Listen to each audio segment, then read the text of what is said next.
Welcome to Strictly Money. I'm Saijal Patel. It wasn't that long ago when central bankers around the globe thought that inflation was transitory. And pundits felt that consumers and businesses would weather the economic storm. But as we're seeing, it's proven very difficult to get rising prices under control. Growth forecasts are getting slashed. Many stocks are in bear market territory. And 80% of economists see stagflation, the combination of high inflation and economic stagnation, as a real long-term threat. Joining me now with his thoughts on where the economy and stock markets are headed is Sadiq Adatia. He's Chief Investment Officer at BMO Global Asset Management. Sadiq, great to have you on. Well, thank you very much for having me. So, Sadiq, it does feel like there's a lot of doom and gloom. From where you're sitting, is it as bad as people think it is? And is stagflation a real possibility? Yeah, I think, the key here is obviously inflation. And we have seen it consistently month over month being quite high and not really any sign of it slowing down. And even if we have a couple of constituents looking like they're slowing down, you have other constituents that continue to see higher inflation coming through. So to me, it is a difficult environment. It is a situation where people should be nervous because inflation means purchasing power dropping for consumers. It means lower margins for corporations.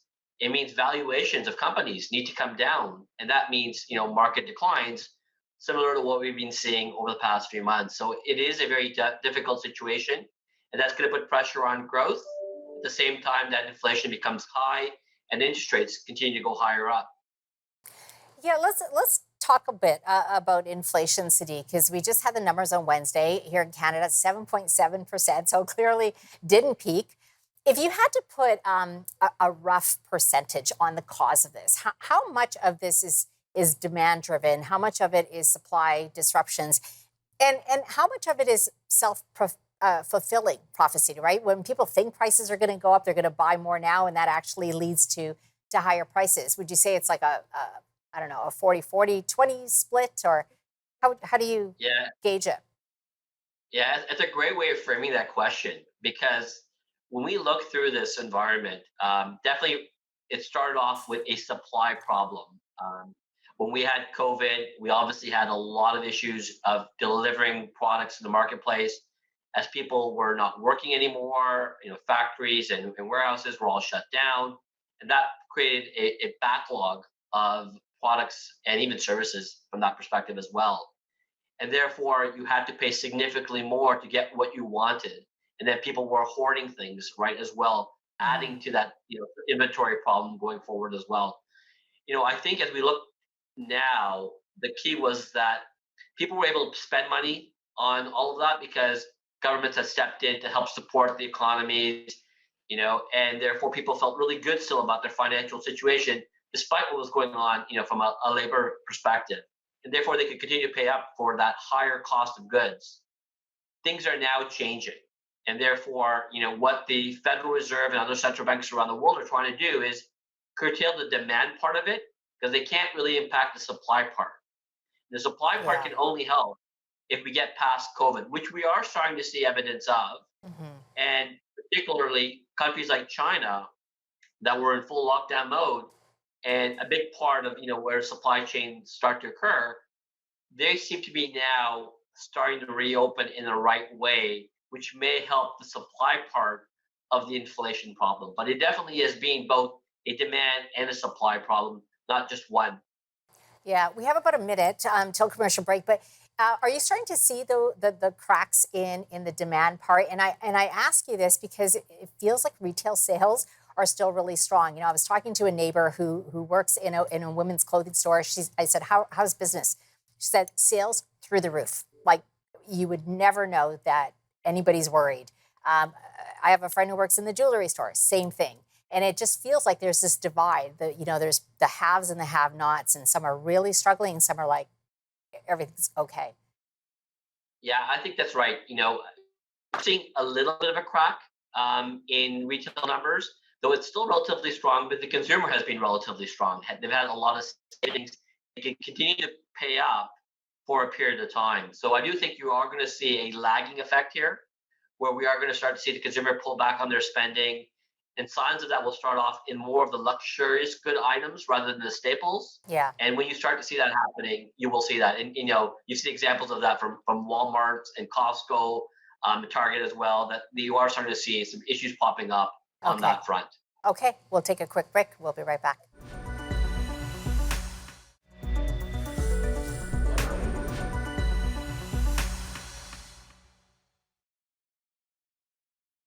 Welcome back. Sadiq, before the break, we've been talking about stubbornly high inflation.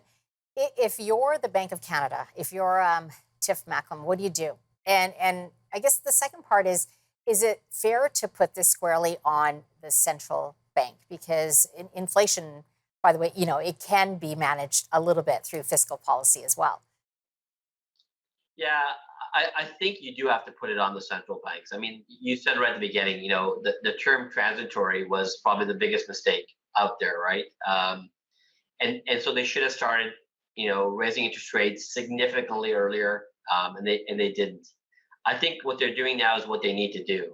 I think they have to ignore market reaction and do what is right now, which is to curtail inflation by raising interest rates, align with where inflation is at. So because inflation has not come down, I think they need to continue to put their foot on the pedal and be aggressive on raising interest rates. If they can do that, and then they start to see inflation coming off, they can slow down the 75 and 50 basis point hikes back to 25, which I think then gives the market a good signal that though inflation is still there, it is starting to become under control. And I think that's an important part. If they don't go fast enough right now, they're running into bigger problems down the road. And if the economy is much weaker then, it will be a lot harder for them to push that interest rate much higher because they will put it into a very hard landing on the recession side. Hmm. So markets are spooked. We're seeing some of the markets squarely in bear market territory. Do you see more downside? I do. I do see quite a bit more downside. I think, we had called it right that when we saw the earlier bear market territory, that we would see a bear market bounce as a result of that. And we did. But the story hasn't changed, right? Inflation is still quite high. The banks are still aggressive. And as I said, I do think you're starting to see the consumer lose a little bit of confidence, and that's going to have some impacts going forward. Whether that's again because housing will start to slow down, and we're seeing sales activity already happening because of higher mortgage rates. Debt levels are going to, are still high, and therefore are going to be impacted by higher rates as well. And then I think you are starting to see some evidence of corporations either slowing down their, hiring practices, or they're actually now starting to actually cut workforce. And that is the really big, negative sign that will impact retail sales and consumer confidence, and what could take us from being a soft landing to a more severe hard landing in the economy. Do you think that we have the S&P TSX composite is a little bit more resilient? I mean, it's not in bear market territory, and part of that is because of commodities. Do you see that sticking around? The relative outperformance, or do you think that could change? Yeah, it's been one of our best calls.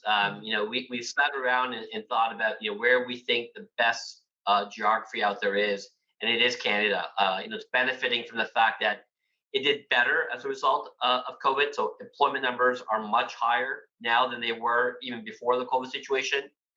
We're benefiting off the energy and the commodity cycle. We're actually one of the few countries benefiting off the Russia-Ukraine situation as well, because many of the things that Russia and Ukraine produce, Canada produces as well. So as people Right. move away from supporting Russia, they look at alternatives. Canada's a benefactor of that. And the valuations of Canada are significantly less. So therefore, when you do have retreats in markets, it's the higher valuation names that get hit because of the higher interest rates, and that's not Canada. So Canada actually does look a lot more attractive than other countries around the world, and it is where we have our overweight positioning. Sadiq, I have a chart that I want to pull up, and this is this popular cycle of investor emotions. And the reason I do this is because I'm seeing it everywhere on social media. And I pulled this one from Forbes. I thought it was funny because it uses these emojis. Where do you think most investors are? I think we're in that denial and fear Denial. stage. Yeah, because there was denial for the first part of this year. when markets were going down and we were seeing inflation. They didn't think the Fed would move as much as they have, or that inflation would stay as hot as it has. And now they're in a bit more in that fear stage, but we're not at the panic level, which is why I think we're not at the lows of the year quite yet. You have to get to the panic level where people are just throwing everything out of the works, anything they hold, and that's when you get really capitulation, and that's when the opportunities really start to emerge. Because yes, values are cheaper now, but they're not cheap, and so therefore, I think we're still in that starting to get to that fear stage, but not to the panic stage quite yet. Okay, so yeah, still more downside, as you said, and valuations aren't cheap. So we'll continue this conversation. We're going to take a quick break. A lot more to unpack here.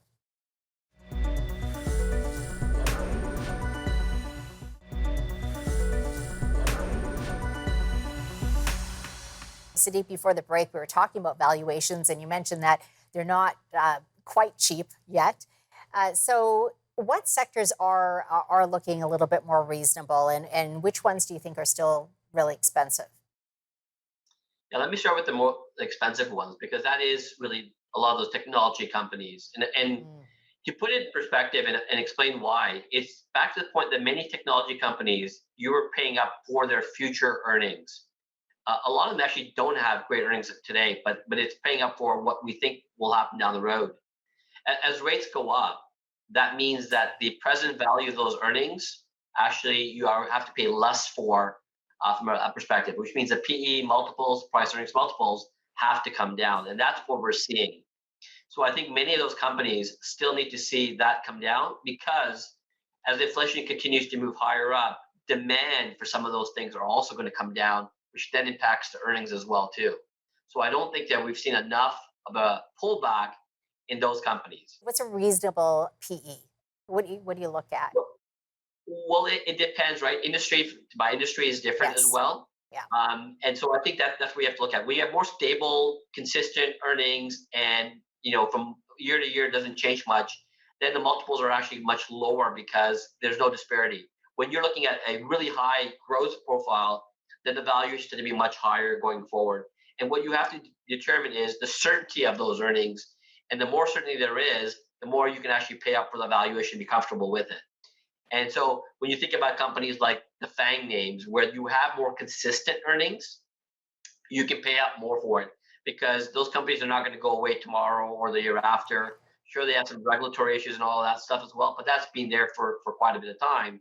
But you do have to say that $1 million of revenue a year from now is not worth the same today, given higher interest rates.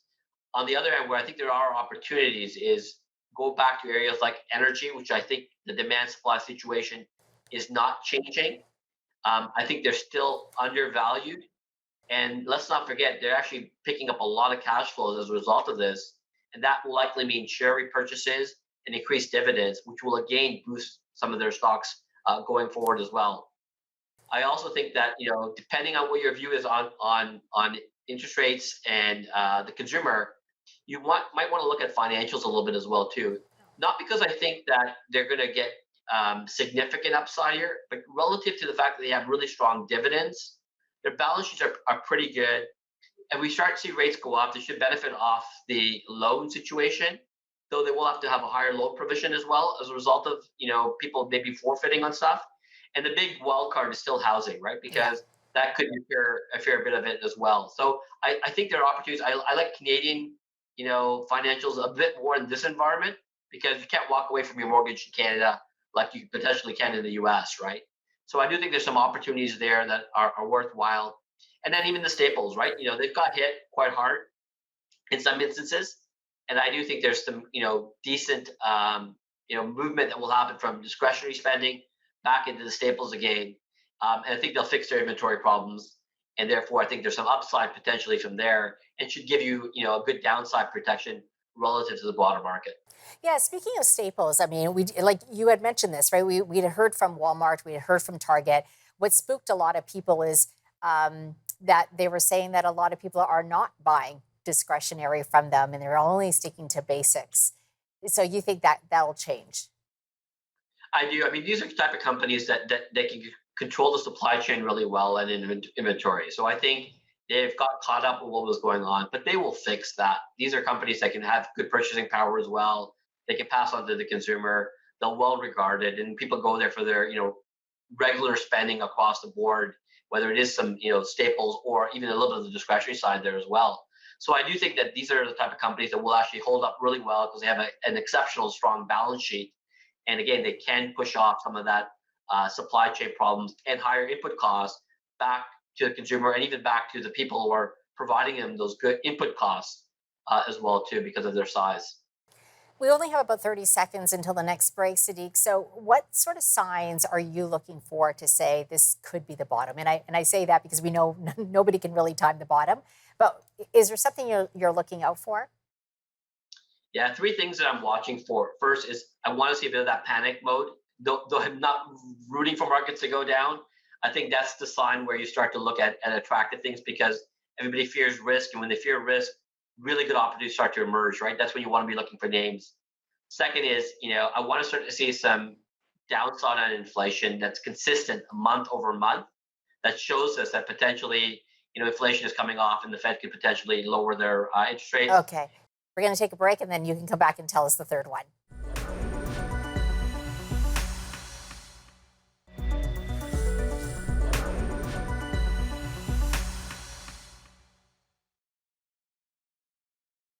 Welcome back to Strictly Money. Before the break, Sadiq, you were talking about some of the signs you're looking for. One is possibly panic, that inflation is under control. And what was the third point? Well, tied to the valuation story is just what earnings are going to look like, and whether you're going to see CEOs talk about the fact that inflation is impacting them on the input costs, but also on the demand side as well. So that's what we'll be watching for as a third factor. Okay. For those many retirees who probably have a balanced type portfolio, bonds and equities, they're probably looking at their statements and not happy, right? Because not only are equities down, we're seeing bonds down as well. What do they do? What should they do? Yeah, well, first, it's unfortunate you get a situation where equity and bond markets are down more than 10%. It does not happen too often, right? Mm. So the important thing is you still stay invested. I do think on the bond side, you are likely going to see the worst behind us and things look a little bit better going forward. Doesn't necessarily mean you won't get negative returns, but positive, but more stable returns. I think the retirees, you still have to stay the course. Think about this from a long-term perspective. You get hiccups like this every so often, but going forward, things will start to stabilize a little bit more, whether that's interest rates or again, the market valuation start to stabilize. So I do think you have to be cautious still, but I don't think you throw everything out and stop investing. I think you still stay the course here and ride it out, especially since much of the losses have already happened. Again, never saying that the end is not behind us, but there's still probably room for further downside here. Sadiq, do you think there's a bit of a silver lining here? And what I mean by that is because of the historically low interest rates, you saw a lot of retirees being forced, frankly, into the market and take on risks that they weren't comfortable with, just to get some upside. And now that you're seeing rates go up, I'm thinking in particular about GICs. You're starting to get half decent rates in GICs, and surely, it's not enough to combat inflation. But if you think about perhaps rates will go down, this could be the time to sort of lock in, and you'll benefit. How are you looking at sort of fixed income products and GICs, especially for those like retirees? Yeah, I think GICs made sense at the beginning of the year before we had this big pullback in fixed income. But given again where we're at now, I think in where rates are at, I don't think you're going to see a massive differential movement in interest rates from where the market is expecting at the moment. And so I do think that you have to also remember that as yields have gone up, you are going to have reinvestment risk if you are just in GICs and locking that in. I think you want to take advantage of this higher yields that are coming through by being in the bond market versus GICs. Take advantage of that opportunity. I also think that there was a point in time where cash made sense too as well. Even though it wasn't earning anything, it was protected from the downside. But I do think fixed income is a very difficult market right now. And I do think, though, that yields are going higher, which eventually is going to be good news for the fixed income marketplace, given the uncertainty we've seen up to now. Okay. When you see things like this happen, when markets sell off and the economy is on a downturn, I always believe that there are certain lessons that you always learn, right? In hindsight, what could we have done differently? What should have we looked at? How do you think central bankers will reflect on this period, especially because they did leave interest rates very low for a very long time, and as you say, they were kind of behind the eight ball in moving rates up when something like the pandemic happened. How do you think they're going to look at this and how that could reflect going forward? Yeah, I think they're going to look at this and clearly realize that they didn't start fast enough. And I think their lesson there should have been that when they start to see inflation creeping in, whether it was transitory or not, there was nothing wrong with starting up with a 25 basis point rate hike and let the market know that they were starting to raise interest rates. And I think that is definitely the big lesson learned. But we all know every central bank is a different central bank, and they have different views and think everything is different this time around. So I don't know if they're going to necessarily learn from their lessons, but people will definitely point to those mistakes constantly over and over. And hopefully that will at least help them from not making as long of a mistake as they made this time around. And maybe if they make a mistake, it's a much shorter horizon of that mistake before they correct it. Okay. We really appreciate your insights today. Thanks for coming on. Thanks for having me. Very much appreciated. Sadiq Adatia of BMO Global Asset Management. Well, we've come to the end of this episode. To catch previous episodes, head over to newsforum.ca or follow the Newsforum on YouTube. Thanks for watching. Until next time, stay well, stay wise, and stay wealthy.